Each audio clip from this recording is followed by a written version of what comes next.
Right, so after over a year of waiting for any updates on this show, we have finally gotten a trailer for the pilot of the Gaslight District, and I for one am very impressed. Glitch have once again changed up the animation style for this show, choosing to go with a more choppy, almost stop motion like animation in an effort to recreate a similar style to what we see in Coraline, and it fits very nicely with the tone of the show. We also keep a Vice-like grip on the green aesthetic here to keep the scenery unnerving, along with some disproportionate and wacky character designs that aren't for everyone but I find very charming. But if you're here watching this video, you already know all of that. What you're here for is a look deeper into what's going on with this show and what will happen in the pilot. And it is that I am going to give you. We'll take a look at all the settings, the potential plot threads, the backstories and goals of the characters, and of course I will present a full dissection of the language made by Part-Time Seagull and its implications for the show. Let's get into it. I suppose the first question that needs to be answered by this video is, what is the Gaslight District? And there are a few things we can look at to find the answer to that question. First up, the updated description Glitch gives us for the show.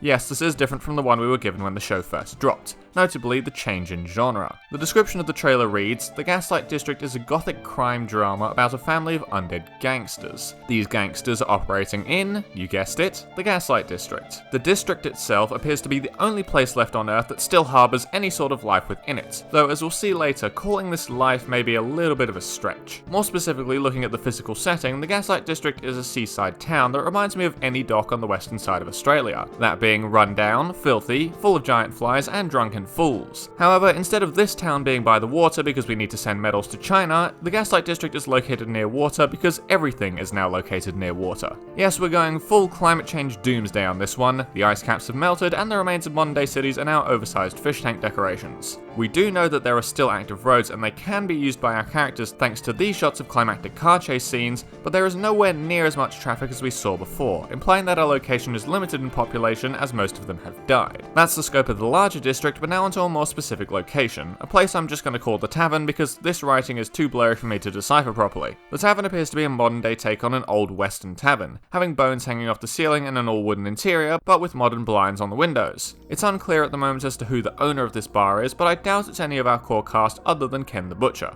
Speaking of Ken, I suppose it's time to get into the cast of characters this show has to offer. Let's begin with our four protagonists. Ken, Mel, Mud, and Brett. Ken the Butcher looks to be the de facto leader of the group. He's a strong, loud, and aggressive sort of character who meets those he likes with a bear hug that could crush a rib and those he hates with the meat cleaver just between the eyes. Imagine your drunk uncle at 4 PM during Christmas and you'll get a decent idea for who this guy is. Something that wasn't mentioned about him up until this point though was his connection to Mel. He is her father figure of sorts. Melancholy Hill is our true main character and appears to be new to this whole gangster business. In fact, I doubt it's her true motive at all. She's a little bit more reserved than Ken, but is still well up for some light murder. She also looks to have much more in the way of curiosity and smarts about her when compared to the rest of the cast. We see her in this shot with the classic red string, linking some points that I will cover in the last segment of this video. She's also the only one we see holding the egg that appears to be rather central to the plot of the story. Mud is about as bog standard as it gets when it comes to gangsters, taking a lot of inspiration from a mafia style that wouldn't look out of place during Prohibition. He's skilled with a gun and looks to have a taste for the dramatics as we see him here giving a bit of impassioned dialogue while not looking at the explosion. As for the rest of his character though, we don't get much in the trailer. Finally, there is Breadhead, who is much larger than I thought he would be.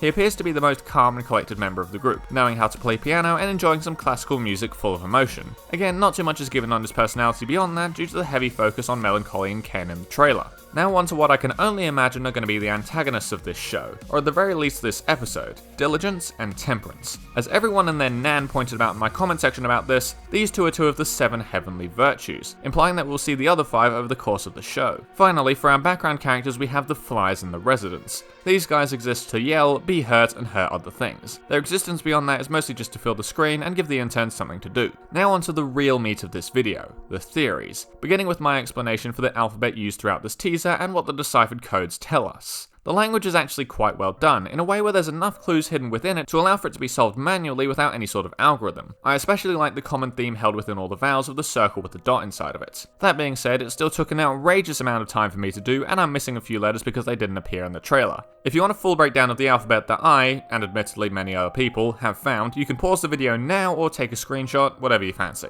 Now let's take a look at all of the different pieces of text from within this trailer and what they tell us, going from least to most important. The letters over the release date simply say buckle up, letting us know that we should be ready for the show along with promoting safe driving. Next up, the title of the musical piece Breadhead has on his piano is Clair de Lune by Claudia de I'm sorry.